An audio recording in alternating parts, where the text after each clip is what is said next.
Shri Venkateswara gold తాకట్టులో ఉన్న మీ బంగారాన్ని విడిపించి కొనబడును.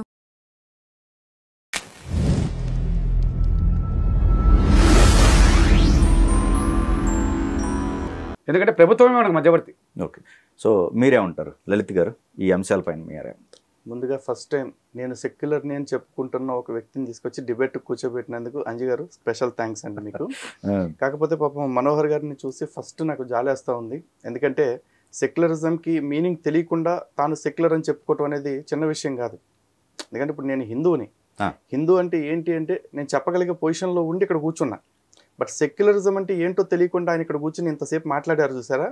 ఫస్ట్ ఆఫ్ ఆల్ ఆయన గట్టిగా మెచ్చుకోవాలి. ఇంకోటి ఆయన ఇన్సిడెంట్స్ గురించి అడిగారు. ఎక్కడైనా సరే ఇలాంటి ఇన్సిడెంట్స్ జరిగితే చెప్పమనండి అన్నారు. ఎందుకు జరగాలి, ఎందుకు చెప్పాలి?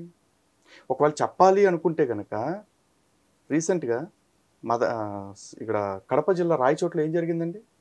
హిందువులు వాళ్ళ మానాన వాళ్ళు రోడ్డు మీద యాత్ర చేసుకుంటూ వెళ్తుంటే 1300 సంవత్సరాల నుంచి వస్తున్న వీరభద్రస్వామి ఊరేగింపు చేసుకుంటూ వెళ్తుంటే కొత్తగా 2 ఏళ్ల క్రితం 3 ఏళ్ల క్రితం కట్టిన మసీదు అక్కడ వచ్చిందట. మసీదు ముందు నుంచి మీ ఊరేగింపు వెళ్ళకూడదని హిందువుల మీద దాడులు చేసి కొట్టిన విషయం మర్చిపోయారా?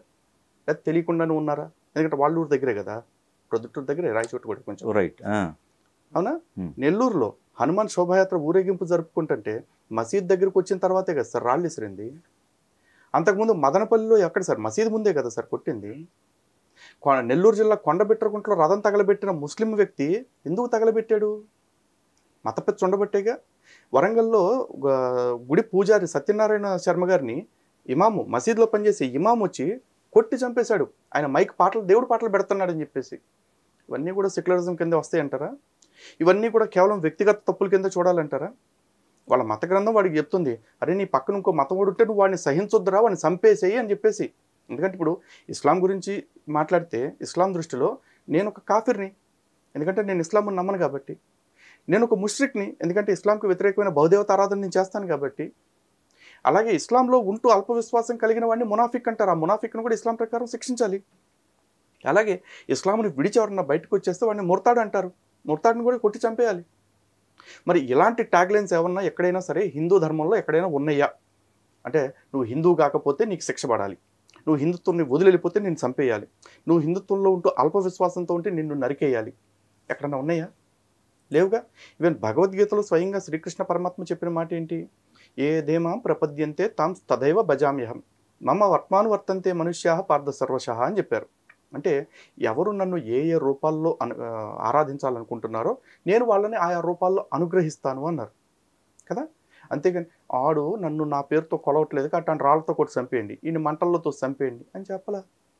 బైబిల్లో చూసుకుంటే ద్వితీయోపదేశకాండంలో వాళ్ళ మనుషులకి యెహోవా ఇస్తున్న ఆజ్ఞ, మీరు రాబోయే దినముల్లో స్వాధీనపరుచుకునబో జనములు గొప్ప పర్వతముల మీదనేమి మెట్టల మీదనేమి ఎక్కడైనా వారి దేవతలకు అర్పణలు అర్పిస్తూ ఉంటే విగ్రహారాధన చేస్తూ ఉంటే వాళ్ళ బలిపీఠాలను తోసేయండి, వాళ్ళ విగ్రహాలను కూల్చేయండి, వాటి నామరూపాలు అక్కడ లేకుండా చేసేయండి అంటూ ఆజ్ఞించాడు. అరే వాళ్ళ మత గ్రంథమే నీ మతం కానూని సహించొద్దు అని చెప్తా ఉంది. అసలు మా ఉగ్రవాదానికి మతం లేదండి, మతాల్లో అందరు మతాలు చెడ్డవాళ్ళు ఉండరండి అంటారేంటి? అసలు మతాలే చెడ్డవని చెప్తుంటే నేను చెప్తున్న దానికి గ్రంథాల ఆధారంగానే చెప్తున్నాను మరి. అండ్ ఇంకొక మాట కూడా అంటున్నారు, పాకిస్తాన్ ఫ్లాగ్ గురించి వచ్చినప్పుడు కొంతమంది ఎందుకు తీసేశారంటే పాకిస్తాన్ ఫ్లాగ్తో ప్రాబ్లం కాదు, ఆ మత చిహ్నం ఉంది కాబట్టి అన్నాడు. ఆ మత చిహ్నాన్ని వేసుకొచ్చిన నా దేశపు వీరుల్ని మతం అడిగి ప్యాంటు తీసి వాళ్ళకి కోసు ఉందో లేదో చూసి వాళ్ళని చంపారు. వచ్చింది పాకిస్తాన్ దేశం నుంచి. నాకు పాకిస్తాన్ జెండా అంటే కంపరం, దాని మీద చంద్రుడు ఉంటే ఏంటి, సూర్యుడు ఉంటే ఏంటి, ఇంకేమన్నా ఉంటే ఏంటి, తగలబెడతా, తొక్కుతా. దాని మీద మత చిహ్నం ఉంది కాబట్టి చేయొద్దు అనాలనుకున్నప్పుడు ఇక్కడ ఉండి ఎవడైతే ఆ జెండాలను పెక్కుతున్న అడ్డగాడిదలు ఉన్నారో వాళ్ళు పాకిస్తాన్ దిష్టి బొమ్మలను తగలబెట్టి, పాకిస్తానోడా నువ్వు గాలి పనులు చేస్తున్నావు, ప్రపంచం మొత్తానికి పీడవయ్యావు నువ్వు, కాబట్టి నీకు ఇస్లాం చిహ్నాన్ని ధరించే అర్హత నీకు లేదు, కాబట్టి నీ జెండా మీద నుంచి తీసేయి అని ఇవ్వాలి. ఇక్కడ కూర్చున్న ఊరికే వందే మాత్రం పాడొద్దని ఫత్వాలు ఇవ్వటం, ఆడోళ్ళు నెయిల్ పాలిష్ చేసుకోవద్దని ఫత్వాలు ఇవ్వటం ఈగా చేయాల్సింది.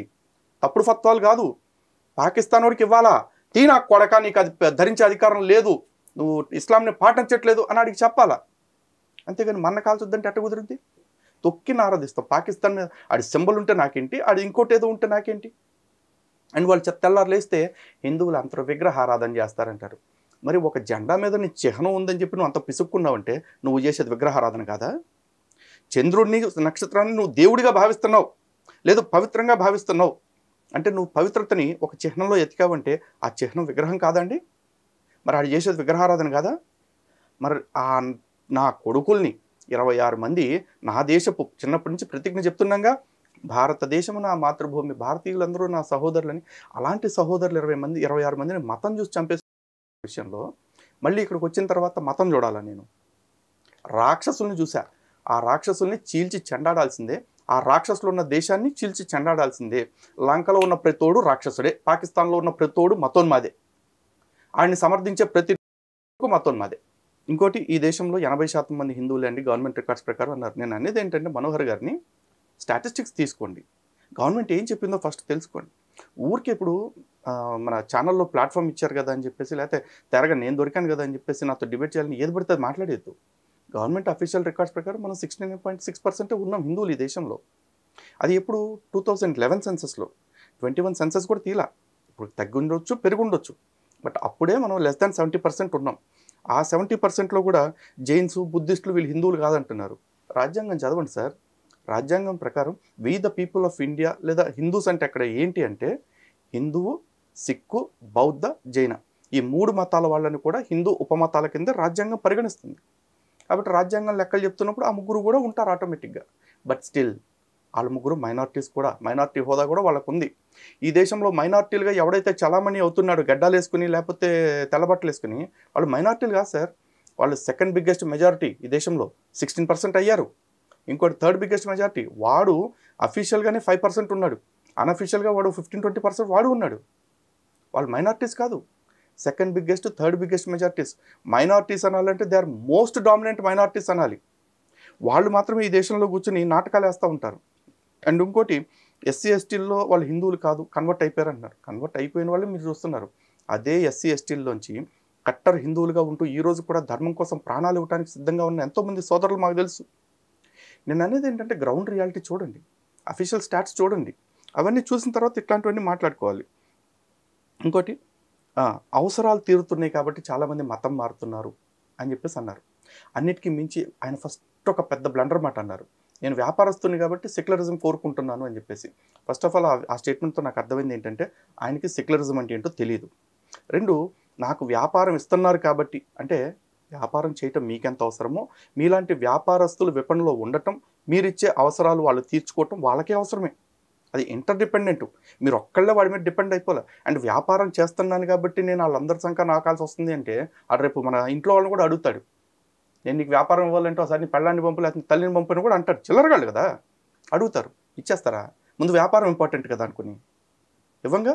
వ్యాపారం కంటే ఎక్కువ ఒకటి ఉంటుంది, దాన్నే ఆత్మగౌరవం, స్వాభిమానం అంటాం. అది ఈ దేశంలో మాత్రమే ఎక్కువగా మనం వినగలుగుతాం. మన వ్యాపారం కోసం, మన అవసరాల కోసం స్వాభిమానాన్ని తీసుకెళ్లి సన్నాసుల కాళ్ళ దగ్గర తాకట్టు పెట్టకూడదు, పెట్టబోము. అందుకే హిందూ రాజ్యం అనే మాట గర్వంగా చెప్తున్నాం. నేను వ్యాపారస్తున్నే, నాకు వ్యాపారం ఉంది, నా వ్యాపారం కోసం నేను ఎవరి కాళ్ళ దగ్గర వంగను, నా ధర్మాన్ని ఎవరి కాళ్ళ దగ్గర తనఖా పెట్టను. అండ్ సీరియస్లీ అవసరం తీరుతుంది కాబట్టి మతం మారుతున్నారంటే, అవసరం తీరుతుందని మతం మారినోడు వాడు ఆ మతంలోకి పోతాడు, రేపు ఇంకో మతంలోకి పోతాడు. వాడిని హిందువుగా కూడా నిత్యం వాడు అవసరాలు తీరుస్తూ కూర్చోవాలంటే రేపు వాడు వచ్చి అన్నం పెట్టమని, భోజనం లేకపోతే ఆస్తులు ఇవ్వమని కాదు, రేపు వాళ్ళ పిల్లలు ముడ్డి కడగమని కూడా అడుగుతాడు. నా కొడుకు ముడ్డి కడగండి, నాకు ఖాళీ లేదు, మీరంతా హిందుత్వం కాపాడుతా అంటున్నారు కానీ కూడా అడుగుతాడు. ఇక్కడ మేము హిందువుల వ్యక్తిగత అవసరాలు తీరుస్తూ ఎవరిని ఎక్కువ రోజులు నిలబెట్టుకోలేమండి. వాడిలో ఒక స్వాభిమానం రావాలి, ఇది నాది, ఇది నా పూర్వీకులది, వారసత్వంగా వచ్చిందని. పూర్వీకులు ఒక ఇల్లు ఇస్తే ఆ ఇంటికి ఒక ప్రహరీ గోడ ఉంటే ఆ ప్రహరీ గోడలోంచి ఒక ఇటుకరా ఎవడన్నా పీక్కెళ్తానంటే ఊరుకుంటామండి? కోర్టుకు వెళ్తాం, హైకోర్టుకి వెళ్తాం, సుప్రీంకోర్టుకి వెళ్తాం, అంతర్జాతీయ కోర్టుకి వెళ్తాం. అది ఏమీ కుదరలేదు అనుకుంటే సుపారీలు ఇచ్చి మనుషులు పెట్టి అవతలని లేపించేస్తున్న వాళ్ళు చాలామంది ఉన్నారు.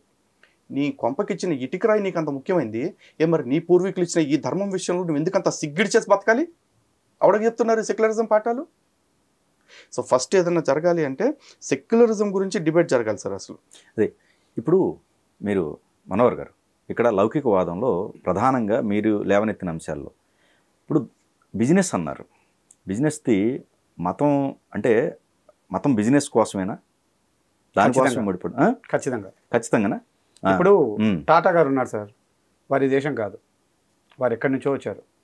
వారి దేశంలో వ్యాపారం కోసమే వచ్చారు, వ్యాపారాన్ని పెట్టారు, అన్ని వర్గాల ప్రజలకు, అన్ని కులాల వారికి అన్ని రకాల అవకాశాలు ఇచ్చారు.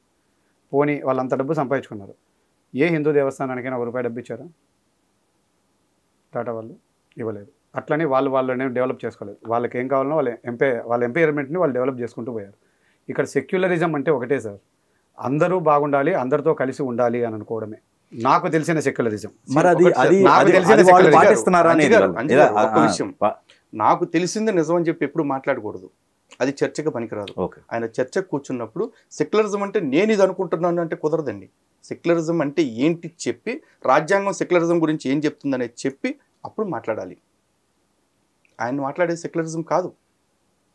అది తెలియకుండా నేను సెక్యులరిజం ఇదే అంటే, ఇప్పుడు నేను అంటానండి, నేను ఏదో చూసుకుని అసలు ఇస్లాం అంటే ఇదే అని ఒక స్టేట్మెంట్ నేను ఇచ్చేస్తే అయిపోద్దా? నాకు తోచింది మాట్లాడి